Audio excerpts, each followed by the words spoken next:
So, welcome back, everyone. Craig Steger here. Everyone right now is just me and Andy. Please say hi to Andy for me. Andy is my virtual assistant. She's hanging out in the background and will be helping with the live streams as we do these. For those that don't know, I'm an attorney in La Crosse, Wisconsin. I practice primarily doing civil litigation and personal injury cases, which means I typically represent injured people. Live and practice in Wisconsin, but I also licensed and practice in Minnesota and Iowa. So that's a little bit about me. For those that don't know, I'm doing a weekly live stream of approximately 30 minutes or however long it takes to get through stuff.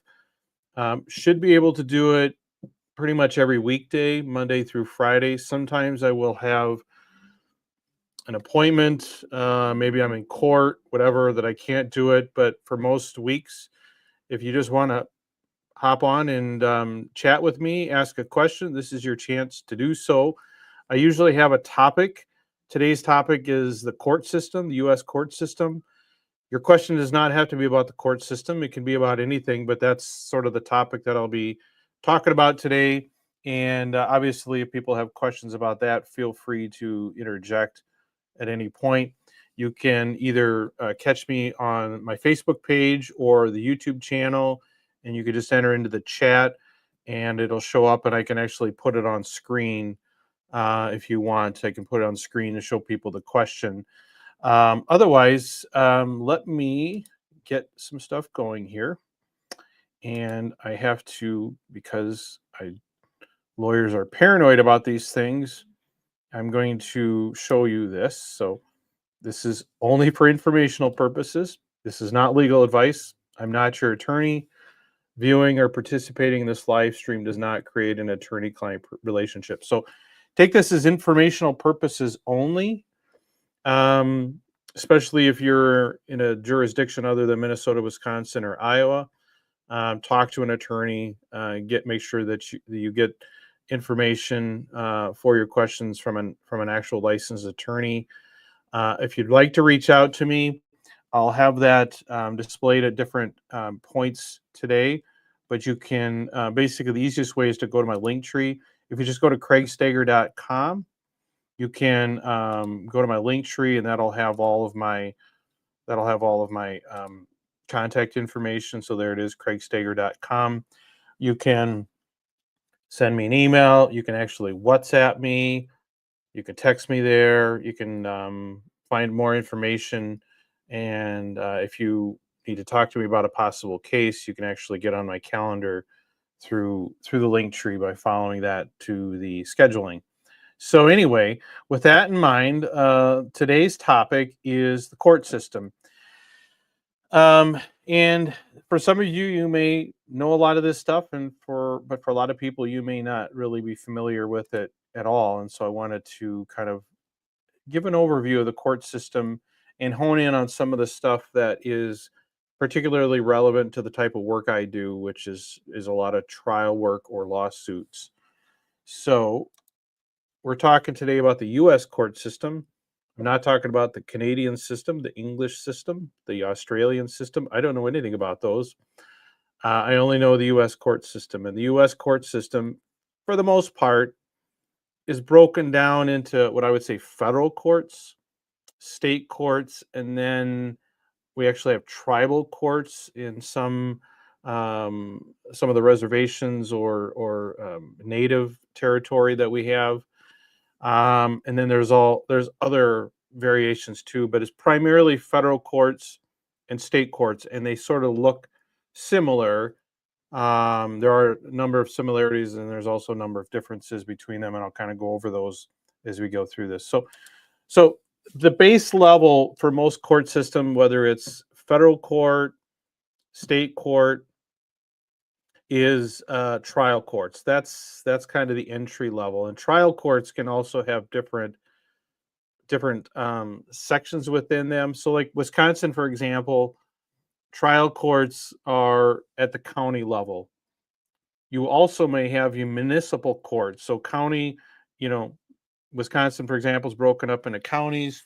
There is a county judge or judges that handles all cases that come through the court system there. That might be anything from criminal cases, civil cases, such as, let's say, personal injury, car crash, boundary disputes, things like that.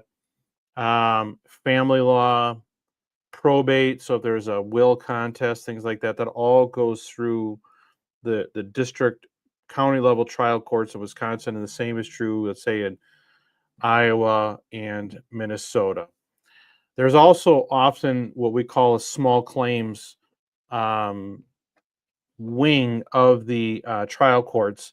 Most states, I think, and most counties have a small claims. It's designed to be a very easy process that people can bring their disputes without having to hire an attorney. It's usually smaller dollar amounts, evictions, um, car repossessions, things like that tends to go through, call them small claims in Wisconsin. I think in Minnesota we call it conciliation court. I think it's called small claims in Iowa as well. And each one will generally have a sort of a dollar threshold. So you can claim up to $5,000 or $10,000 or something like that within the small claims system. It's usually much quicker, much more informal, and it's done without a trial to a jury. It's usually a judge, and sometimes even what we call magistrates, or what's the other name they call it? Magistrates and like court commissioners. We usually call them court commissioners here in Wisconsin.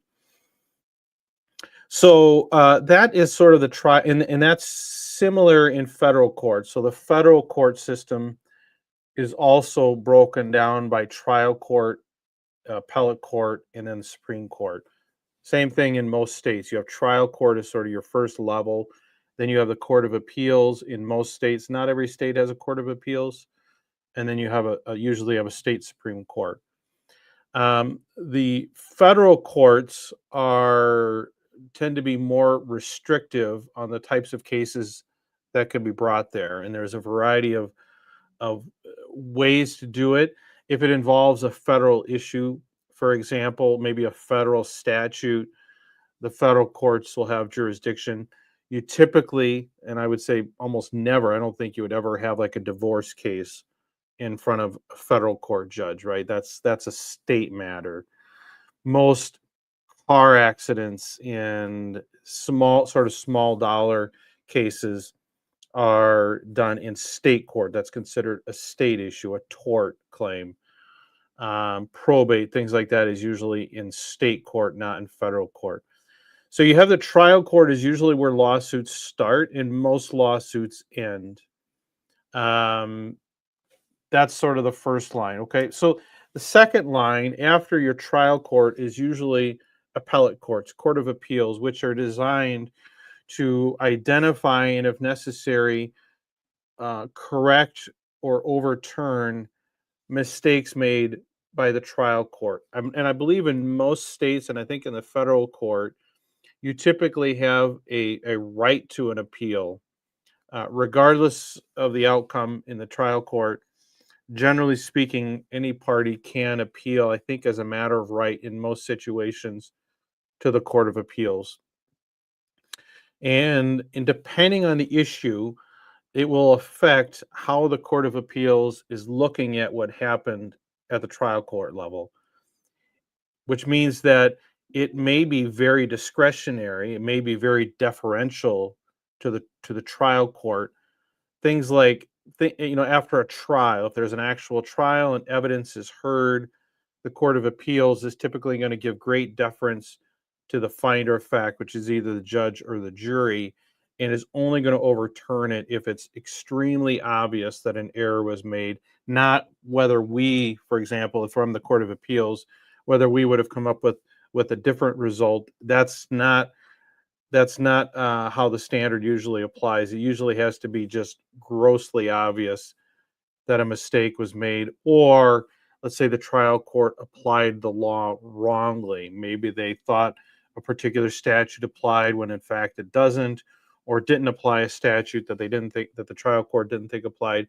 those kinds of things are more easy to reverse on the appellate level because they deal with errors of law. Sometimes the law isn't clear. Maybe the issue hasn't come up before. Maybe it's a new statute, and so there isn't any existing law that the trial court can use to apply to the facts at hand. And that's kind of where the Court of Appeals, it's their job to interpret the law and identify new law if law doesn't exist. And then trial courts are bound, like they're legally required to apply precedent, to follow precedent set by Court of Appeals or Supreme Courts in most situations. Not they don't really have the option to come up with a different result.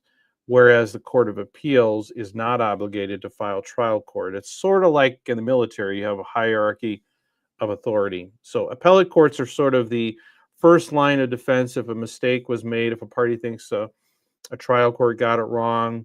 Um, Court of Appeals is usually the first stop, and I don't know if there's statistics on it, but the vast majority of cases that go to the Court of Appeals ultimately get sustained. Okay, the result of the trial court, I would say, in the vast majority of appeals is upheld. Now, the Court of Appeals can do a variety of things. They could totally change the results of the trial court and say, no, this side should win or that side should win. But what more commonly happens, if there was an error made in the trial court, what usually happens is the Court of Appeals will send it back and say, yeah, you made some of these mistakes and they were kind of fundamental to the process and may have affected the outcome. Go have another trial, but apply the law correctly this time. So a lot of times the result of the Court of Appeals isn't to change the outcome so much as it is to require the trial court to have another trial. And that's, sometimes that can happen multiple times. You can have multiple trials, new mistakes come up with a new trial, goes to the Court of Appeals and goes back. So, as I mentioned before, typically if you have a case at the trial court level, and if one side or both sides don't like the outcome, then they can appeal it as a matter of right to the Court of Appeals. And the Court of Appeals doesn't really have a say. It can't. They have to hear it and either accept or deny the appeal. That's the appellate level. So the next line of defense, if you will, is the Supreme Court. We have the U.S. Supreme Court. The Supreme Court of the United States is sort of the highest law of the land, but they really don't hear a lot of cases every year. In the same way, states typically have their own Supreme Court. So in the federal system, we'll have a federal trial court, federal courts of appeals, and the U.S. Supreme Court. Similarly, in states, typically you have trial courts, courts of appeals, and then the state Supreme Court. I believe in some states, I'm thinking New York, I think they call their first trial courts the Supreme Court. They have different names, but the functions are the same. You have the court where your trial happens. You have an intermediate appellate court, which is there to fix any errors made by the trial court. And then you have the state Supreme Court. And typically, in most cases, the state Supreme Court has a lot of discretion whether to accept an appeal, but you have to go through the Court of Appeals first. You go to the Court of Appeals, and depending on what they do, then one party or both parties can actually petition the Supreme Court and ask to have the case revisited at that time. But it's usually discretionary. Usually, the Supreme Court is looking at, is there something novel here? Is this a new issue? And is it something that it would benefit judges and parties and lawyers to have this question resolved? Okay, so that's sort of the breakdown of the three main um, systems within the court system, whether it's a federal or state. Okay, so state court. So most states, if not every state, has its own system of courts. Okay, and they are largely independent of the federal government, the U.S. Supreme Court, unless it involves some um, federal constitutional issue. So most states have their own constitutions, And so it's the job of the state court to the state supreme court to interpret their constitution. Um, Hey, pick and choose. How are you? I'm going to throw you up. You're my first person to show up on my live stream. Even the simplest legal matters and documents legitimately terrify me for some reason. I'm looking forward to more content on this channel. Well, good. I'll be here every day until they kick me out. Um, yeah, I mean, I sometimes forget how intimidating some of this can be because I deal with it all the time. But even I get sometimes I get overwhelmed if I have to do something new or if I'm getting ready for a trial, whatever the case may be. Um, the more I do this, the older I get, the more comfortable I get. But there's always a certain level of you know, unknown and trying to get it right. I had a Zoom hearing this morning with on a pretty simple case, but it's a new issue for me, and so I was a little nervous about that, but we handled it just fine. So state court. Sometimes matters involve the U.S. Constitution, and typically, not always, but typically, it's criminal cases. So it's due process type things, Miranda warnings, right to remain silent, um, your rights against unlawful arrest, things like that. Can usually state court constitutions will have a similar Bill of Rights as the U.S. Supreme Court or U.S. Constitution. But if there is a U.S. constitutional violation, the U.S. Supreme Court um, does have the final say, and you could actually have a case start at a state trial court level, like a criminal case, go to the Court of Appeals in that state, go to the Supreme Court in that state, and then actually appeal to the U.S. Supreme Court on very very limited constitutional type issues. Otherwise, let's go on to the I'll go on to the federal court system. So the federal court system mimics a little bit the state courts, but they have a much more limited scope of cases that they have, and the types of cases that can be taken in front of the federal court system. Um, so, like for example, here in Wisconsin, we have two federal court districts. We have a Western district, which is I think based in Madison. I'm admitted there. And then we have the Eastern District, which is Milwaukee. I'm not admitted there. I've never had a case in the Federal District Court of the Eastern District of Wisconsin. Iowa, I'm sorry, yeah, Iowa has a Northern District and a Southern District. I'm admitted to the Northern District, but not the Southern District, which means I can bring a lawsuit in the Northern District of Iowa, which is basically Cedar Rapids, I think, is where the main courthouse is at. Minnesota, somewhat surprisingly, has one district court for the whole state, and that's in Minneapolis. I've had a couple of cases in the federal district court in Minnesota. The most common way I get involved in federal court cases is what's called diversity jurisdiction. Diversity is designed so that if the lawsuit involves residents of other states, the federal courts can take jurisdiction over that if the amount in question is over a certain amount. And I'm not sure. I think it's still $75,000 at issue. They may have raised that, but the idea behind diversity jurisdiction is to prevent an out of state party from sort of getting hometowned, if you will, by the local state courts, the local judges.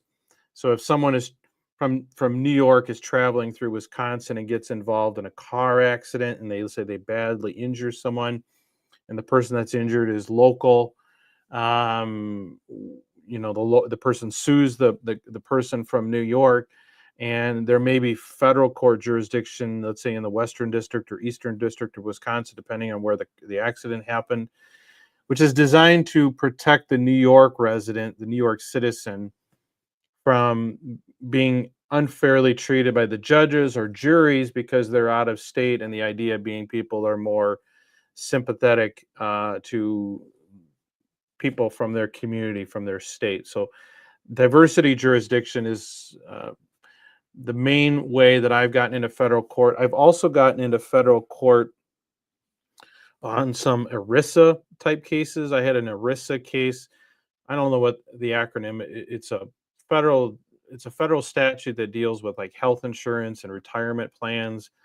I had a case that I think we started in state court and got removed to federal court and then went to the Seventh Circuit Court of Appeals. I got to argue, excuse me, argue that appeal, and I won in the Seventh Circuit Court of Appeals, which handles like Wisconsin, Illinois, Michigan. I'm not sure what other states. That's how the Court of Appeals for the federal courts are set up. But diversity and I've also had some maritime cases. I've had cases where someone is involved, let's say, in a jet ski accident. I have someone who was involved in a boating accident on the river, on the Mississippi River. That's considered maritime, and you can actually have dual jurisdiction. So both the federal court and a state court can have you have jurisdiction over that, which means the person could bring the case in either of those in those courts, depending on what they think is maybe a more favorable place for them to litigate their case. So that's the federal court system. There are also specialized courts within both the state and federal system.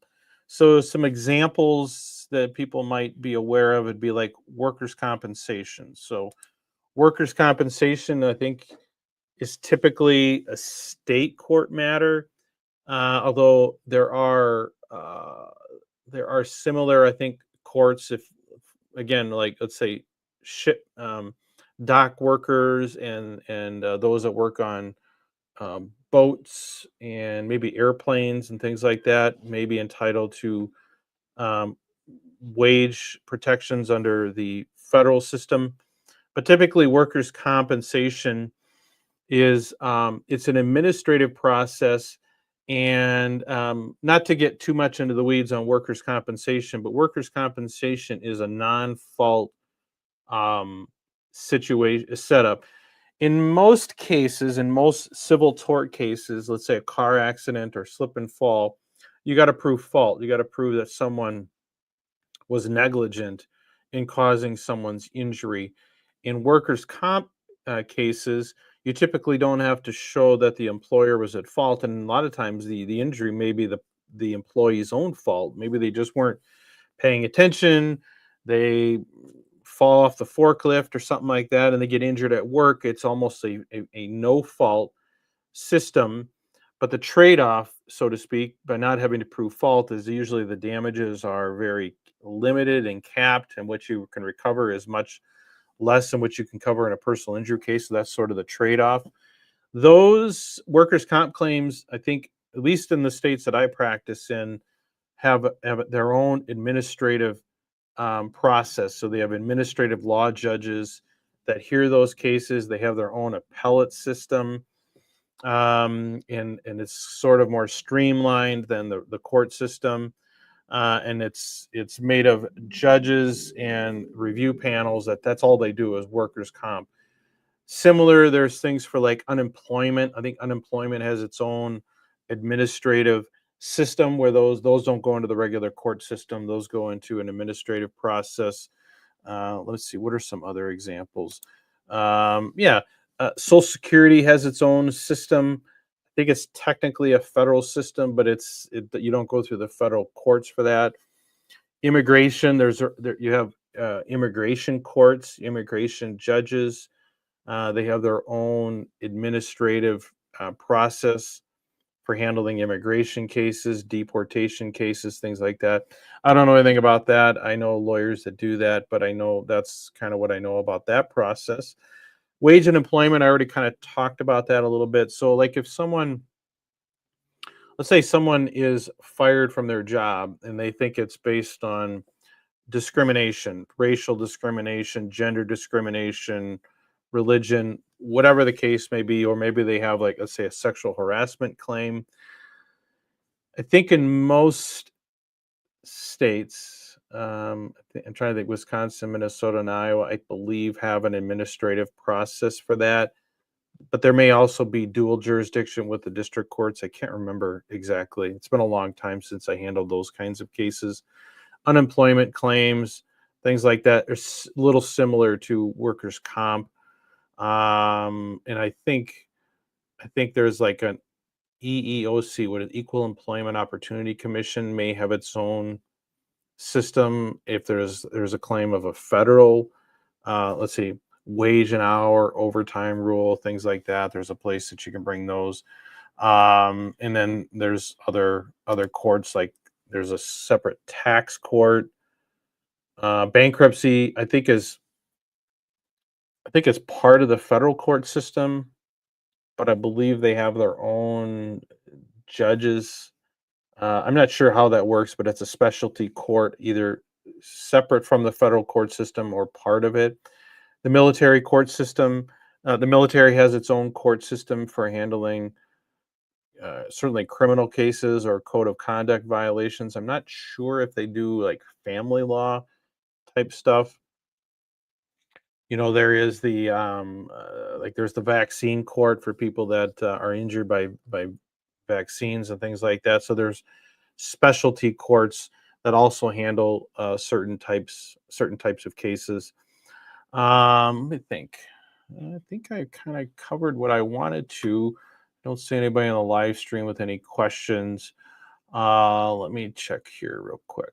Oh, one thing I wanted to talk about is this. One question that I get a lot of questions about, or at least the videos get a lot of views, is the difference between a jury trial and a what we call a bench trial. And by bench trial, we typically mean a trial in front of just the judge. So the judge, whether it's a district court, maybe it's a magistrate judge, maybe it's a small claims judge.